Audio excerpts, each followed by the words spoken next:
Alright, so I wanted to make a follow-up video on the one I just released on the Bagua symbol. So first thing is I actually have about 5 or so different interpretations of the octagon that are all relatively consistent with the themes in BVS. And I don't put it past Snyder to have all of them in mind. He once said he's a fan of double meaning. To me, that is a bit of an understatement. I think he really goes, triple, quadruple, and beyond, quite frankly. So the next interpretation I'll expand on is the octagon as a symbol for baptismal rebirth or resurrection. And so far I've seen this symbol pop up in other films as well. The one I want to talk about right now, though, is Mother by Darren Aronofsky. The movie is certainly worth a watch. I really enjoyed it. I had no clue what to expect going in. I enjoyed Darren Aronofsky's films in the past, but when I saw the trailers, I thought it was just going to be sort of, even though I know Darren Aronofsky always does something unique, I sort of expected a standard thriller. And in no way was this a standard thriller. As the film progresses, there's this calculated escalation of absurdity that I found to be engrossing and serving as sort of a microcosm of the universe, especially in regard to humanity's general lack of spiritual self-awareness. But when I saw Mother, I noticed something, and just octagons everywhere. Okay, that's when I was watching it in the theater. I was like, I was thinking about what the octagon meant in BVS and trying to figure out, okay, what is, and I'm still trying to do that basically, but like, what does this symbol mean here? And what are all the ways that it could be interpreted this in BVS? I just started seeing them everywhere. And so for somebody that's already like thinking about octagons and like sort of scratching his head, like, okay, it could mean that, it could mean that, it could mean this.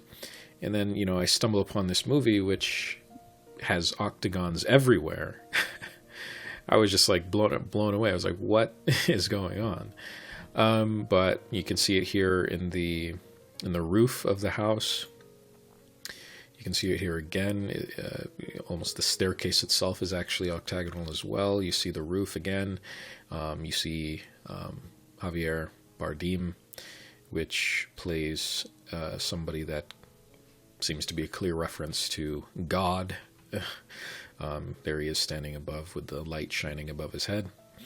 And really, everywhere else you look, there's an octagon. The cups, right? So let me zoom in here. So you got the cups, octagonal shape. You got the pans, octagonal. You have bowls, like octagonal. You have light fixtures, octagonal. You have the floor plan, or the tiles of the floor, octagonal. You have picture frames, octagonal. Outside fencing, windows. And here is where I was like, okay, this isn't just an interesting aesthetic they're going with. This is meant to be symbolic of something, because here you have the octagon as a blood stain on the wall. And at first you look at it, you're like, that's not really an octagon, but what it is exactly the top shape, the top part of the octagon as shown in this movie, especially with the square above it. You see the sides of the octagon here. Of course, it doesn't come back around, because that would be probably too much to be like, okay, the blood is like perfectly gonna like come down. So you just did it subtly. That's like this part, right? That's like this square, and then like the top part of this octagon. Okay, so octagons everywhere. That's just established. The floor plan of the house, octagonal, layered octagons, stairs. The house itself is an octagon, okay? So if you want to base a drinking game off of, whenever you see an octagon, please don't, because you will die from doing that. You will die because there's so many octagons in this movie. And, but you can see here actually in this picture, in this one, you can get a sense of what the octagon means. The octagon is a symbol in Christian symbolism. The octagon represents rebirth, or resurrection, renewal.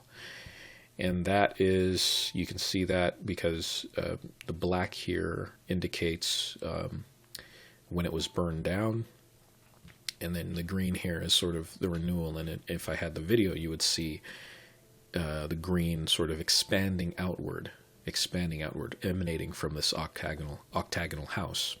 So the octagon is like this source for regeneration or renewal. And it means something very specific in Christianity, actually. The 8 sides of the octagon are there to reference Christ rising on the 8th day. So by Christ rising, he loosens the bondage of death, allowing for rebirth and resurrection. The 8th day is Sunday, so that's like the new week, the new beginning, the new awakening, reawakening. And to motivate a little bit more the Christian angle of this movie, if it wasn't obvious, these two characters seemingly represent Adam and Eve. They're like the first people that show up in the house, besides, what appears to be God the Father and then Mother Earth. Then you see their children show up, so Cain and Abel. Cain strikes Abel, kills him, right? Brothers that are killing, brothers that fight and kill one another. So because Christ rose on the 8th day, you have this 8 sides of the octagon there to represent renewal, rebirth, and in particular, baptismal rebirth. The baptismal font is often octagonal, and sort of the standard. I don't know if there are other reasons. There might be other ways of interpreting that, but the one I've seen the most in my research on it is that the 8 sides represent Christ rising on the 8th day. 8th day being the day of renewal. So, Mother actually shows this in a very kind of straightforward way. So in the beginning, you have the left side of this picture is the beginning. You see some other woman being burned, right? And then in the end, we're back to that again. So there's this notion of cyclicity, of cycles and renewal and rebirth, and this sort of ever-changing cycle, right? And that is actually consistent with Batman v Superman as well, because in Batman v Superman, we begin with the funeral for Bruce's family. You end with the funeral of what I believe to be Bruce's family, essentially. So Superman is like his family, and that's something he learns to realize, is that Superman is like his brother. And the whole Martha thing, their mothers having the same name, is emphasis on their family, brotherly connection that they learn to see, not just friends. And that's actually really important. Who Bruce regards as his family is an important idea, because it's getting at this idea of us versus them, self versus other, this tribe versus that tribe. So indeed, Snyder is likely aware of this as well, and so the octagons also represent baptismal rebirth. You see the cross in this particular baptismal font. So you see this cross in the center as well, in the center of a baptismal font. So it's also a baptismal font, a place where both Bruce and Clark go to be baptized of their sins, so they can be reborn and start anew. And that's certainly the end of the scene, as they begin a new relationship, a more one based on humanity and love, right? So, okay, so we see the octagon here as well, and if we continue, you see that, well, Clark and Lois are basically undergoing a symbolic baptism by water, right? So there's baptism by water. There's all these different types of baptisms, by the way. It's not just water.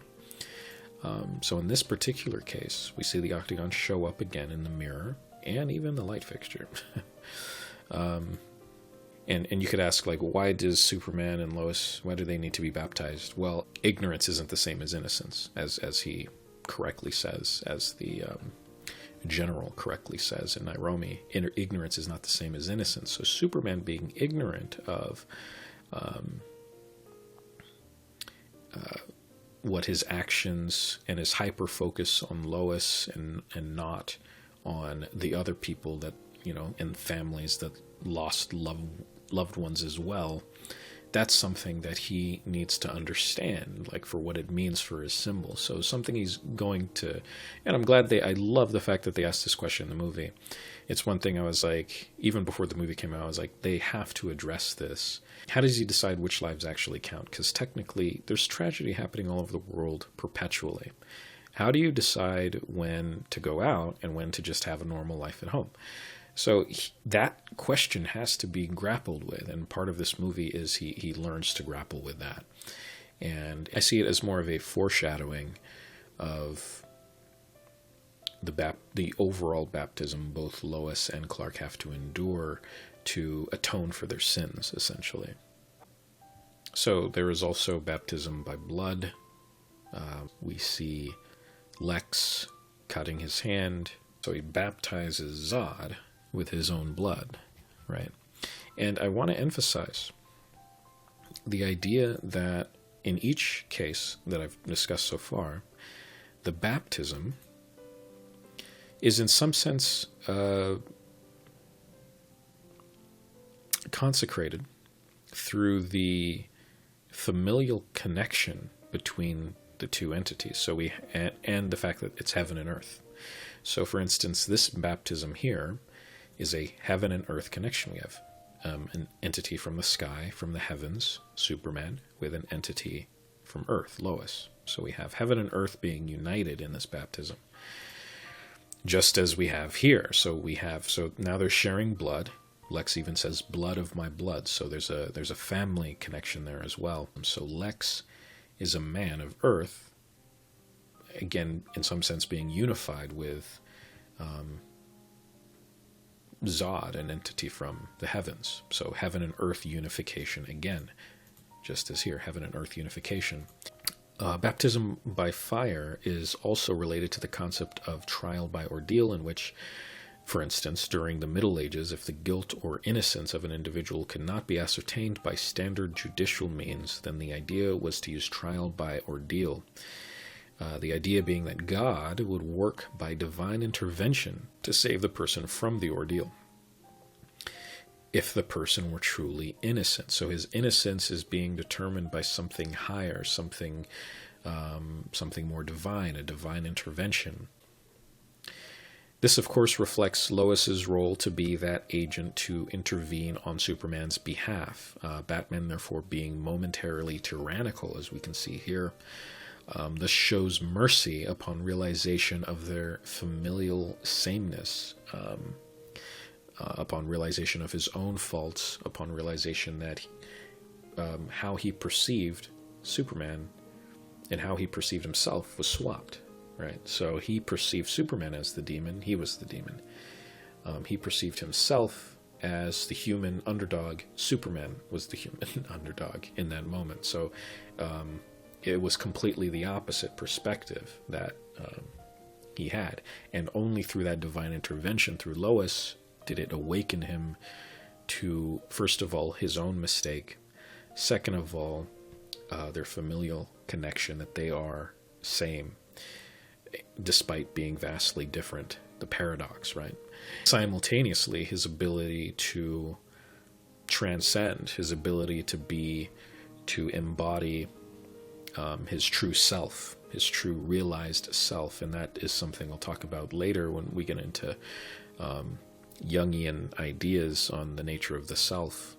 and how through individuation we can sort of unite our internalized opposites, our shadow and anima, to realize the self with a capital S. So Carl Jung differentiated between, just the self, just some general feeling of the self, and a very specific definition with a capital S, the self. Like, that is what Carl Jung would say is embodied through the story of Jesus. Like, Jesus is one representation of the metaphor for one achieving their full self-realization. Anyway, so that's why I'm saving it for later, because it's very, very, that's very dense itself. I still have a few more interpretations on the significance of this shape in BVS, but I thought it was interesting that Mother uses it in a similar fashion to portray the idea of regeneration, rebirth, renewal in the form of baptism by fire. I will try to segue to other films that convey these spiritual ideas.